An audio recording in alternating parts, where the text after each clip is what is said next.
Qara Uyg'urlar 9-bölüm. Mahmudjonning vatandan ayrılığına xeyli yıllar bo'lib qopti. Vatanda vaqtida bek bayashat bo'lmasa-mu, o'ziga tushliq, baxtlik oilasi bor edi. O'zi ota miros zagarchilik do'konini rahat aylantirib, ayoli va ikki bolasini guldek boqatdi. Ularning jamiyati an'anaviy dindor oila bo'lgach, Mahmudjonmo bir o'g'il va bir qizini yaramliq odamlardan bo'lsin deb topgan taginni yig'ib Misrga o'qishga chiqargan edi. Keyin qismatdan bo'lish kerak. U vatanni tashlab qochib chiqishga majbur qolgan edi. Anglashlarga qaraganda, uning bu yo'lni tanlashiga ko'chada yuz bergan bir to'qinishda nohaqchilikqa uchrag'uvchi bir Uyg'urni qo'g'dayman deb bir manqiqtayga bir kalla atqini sabab bo'lgan ekan. U shu kalla sabablik bir yil nohaq turmada yetibdi. Va turmadan chiqibla Xitoy hukumati allaqanday bir sabablar bilan hamma odamga pasport berayotgan shamolda pasport ishlatib Turkiya orqali Yevropaga kelib olgan ekan. U Yevropaga kelib uzun o'tmayla Misrga berib ikki bolasini ko'rib ketdi.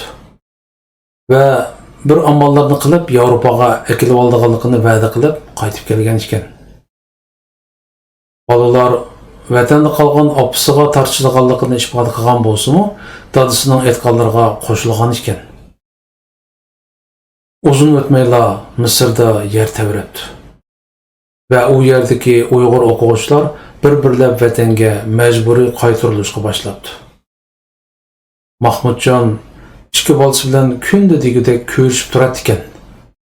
Va ularga hargizmi vatanga qaytmasligini, o'zining yo'l mengib ishni bir yerga olib qo'yganligini, hamda uzun o'tmayla Misrga yo'lga chiqadiganligini chekilagan ekan. Bir kuni u telefon qilib bolalari bilan ko'risha olmay qoldi. Va 2 kundan keyin uchadigan aeroplan biletining vaqtini o'zgartib, darhol Misrga uchibdi.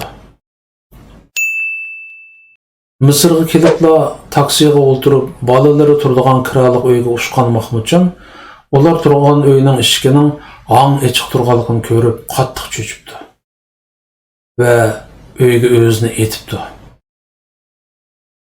Uy quruq bo'lib, yerda chechilib yotgan kitoblar va qizning qizil rangli chamdini ko'zga chiliqib turadi. Qarmoqqa qizi texi chamdonga kiyimlarini selib bo'lolmay turibla uydan ayrilgandek qiladi. Nima qilarini bilmay tengirqab qolgan Mahmudjon darhol taksiga o'tirib, bolalarining savoqdoshlari turadigan maktab yotiqiga uchibdi.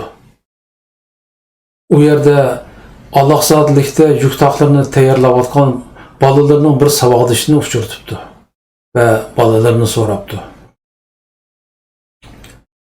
U bola Mahmudjonning quchqog'iga o'zini etib, pang'ata yig'lab ketibdi va Isa deb turib.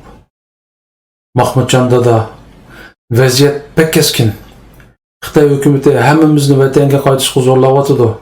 Hamda qaysangmi qaytsan, qaytmasangmi qaytsan deb ochiq so'zlayotdi. Bugun bir Uyg'ur saqchi menga videolik chat qilibdi. Qarsam yanida yashnab qolgan onam bor ekan.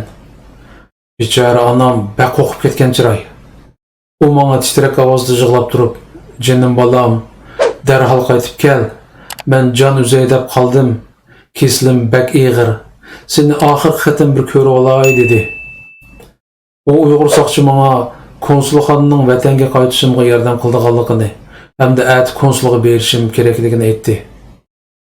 Bizning bir qism savoqdoshlarimizni Misr saqchilari rasmiy to'liq emaskan degan yo'qolan bahonalar bilan majburiy aeroplanga selavatdi. Bir qism yo'li borlar Turkiya va Sudan taraflariga qochdi. Yo'li yo'qlardan mushu atrofda mo'kib yurganlar oz emas. Mening bolalarimchi, ular to'g'riliq nimalarni bilsan? Anlasam, tünigun kesh Misr saqchilari ular turgan uyga bostirib kirib, ularni rasmiyati to'liq emas degan bahona bilan aeroportga elib ketganmish. Buni boshqalardan oldim, kesin qilolmayman. Mahmudjon tuyuqsiz beshiga bir bozg'on urilgandek turgan yerda pulang'ita keyni ko'chib ketdi va beshi karvat qirg'i urilib hushidan ketdi. Bechora ota bir vaqtlarda hushiga kelib o'zini o yotoqda yolg'iz ko'rdi. Boyqi bolami g'oyib edi. Uning darhol esiga kelgani aeroportga yo'l elish bo'ldi. Aeroportda bugun qandaqdir soqchilar og'ib qolgandek ko'rinadi. U uchish zaliga yugurgan peti berib, ichiga o'zini atgan bo'lsa-mu, navbatchilar uni to'sib oldi. Bechora ota keyniga bir qancha qadam yenib, to'saqdan atlab o'tmoqchi bo'lganda qilib o'zini ichiga atdi. U gerçi to'saqdan o'tadigan bo'lsa-mu, puti allaqandaq bir nimalarga tutishib yiqilib tushdi. Bir qancha qora patak soqchi yugurishib kelib uni besib oldi va qo'liga kalabchi silib so'rab elib mangdi. "Bolalarim!" deb to'g'latdi Mahmudjon bor ovozi bilan.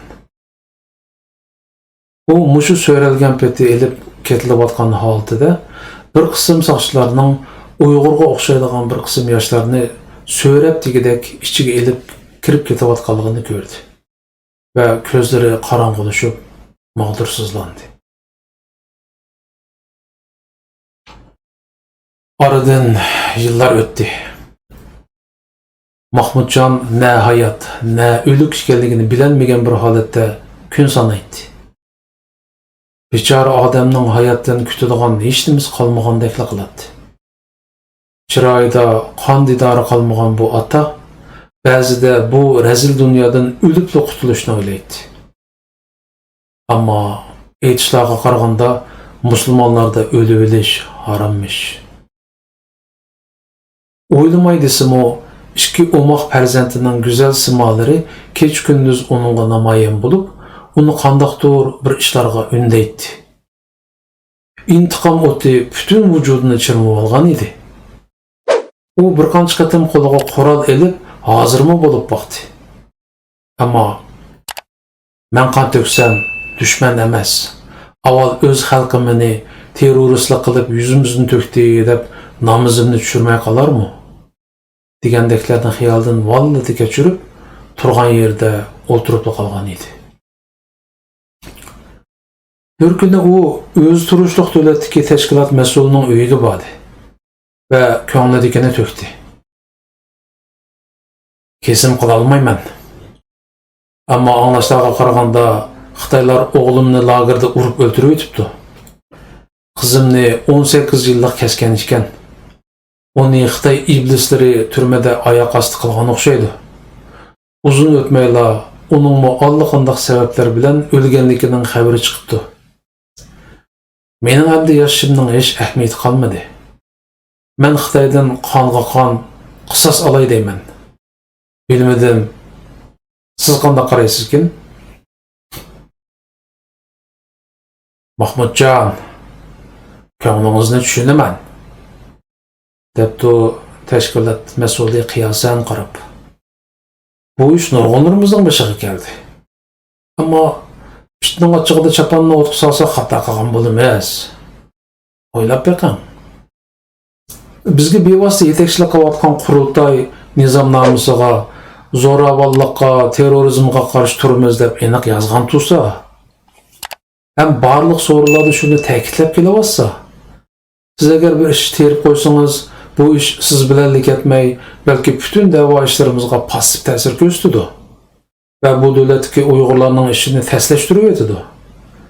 Hatto bundan keyin Uyg'ur qabul qilmaydigan holatmi shakllanishi mumkin. Shunga sabr qilganimiz yaxshi ekan. Mahmudjon un chiqmayla o'rindan turibdi va xo'shlashibdi. Yo'lda ketib etib, o'z-o'ziga so'zlab ketibdi. Savir? Bu qandoq lamzalli savir? O'z jon jigarlaringni qonxo'rqda hech sababsiz vahshiylarcha o'ldirib etsa, yana men savir qilishim kerakmi? Biz nimandaq latta yaramas insonlarmiz? Bizni inson deyish to'g'rimi? Muşu halimizde Xitay bizni mi bir günü şopug'chilab yevatmasmi? U anangni, u sening shu nizomnomangga mingni. Ochiq tamaka uning g'azabini sal bosgandek edi. U ana shundoq o'ziga o'zi so'zlagan peti yetib qoldi. Bir kuni bir yaqini Mahmudjonni izlab keldi va uningga Afrikada bo'lib o'tgan yig'ilishda e'lingan muhim qarorlar ichida dushmandan intiqom olishning kurash nishonlariga kirgizilganligini aytdi. Mahmudjon birdilla qaytadan tirilgandek bo'lib o'rnidan sakrab turib ketdi va birli guykurab yondagi limg'a kelishtirib bir mush urib edi. Uy xuddi yer tebirgandek silkinib ketdi. U endi yashashdagi nishonini tepib olgandek ko'rinadi. Davomi bor. Bor.